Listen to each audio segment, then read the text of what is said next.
సంగీత విద్వత్సవ ఆధ్వర్యంలో 76వ వార్షిక సంక్రాంతి సంగీత నృత్యోత్సవాలు ఘనంగా నిర్వహిస్తున్నారు. కాకినాడ సినిమా రోడ్లో గల సూర్యకళా మందిరంలో 76వ వార్షిక సంక్రాంతి సంగీత నృత్యోత్సవాలు ఘనంగా నిర్వహిస్తున్నారు.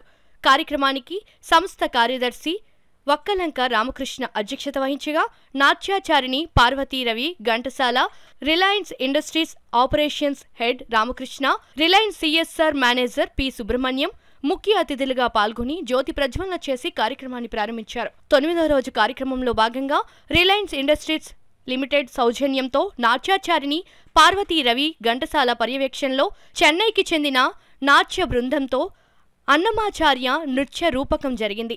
పెద్ద సంఖ్యలో నగర ప్రముఖులు, కళాభిమానులు పాల్గొని అన్నమాచార్య నృత్య రూపకం తిలకించారు.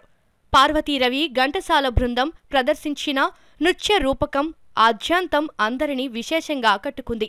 ఈ కార్యక్రమంలో వక్కలంక రామకృష్ణ, గట్టి శ్రీకృష్ణ దేవరాయ వెంకట్రావు, ఎం భారతలక్ష్మి, ఆలపాటి లక్ష్మీ సుభద్ర, అయ్యగారి వెంకటేష్, మంతెన కృష్ణంరాజు, నల్లమిల్లి మణిబాబు, చావలి సూర్యకుమారి, రాజ్యలక్ష్మి, పెద్ద సంఖ్యలో సంగీతాభిమానులు, రసజ్ఞులు పాల్గొన్నారు.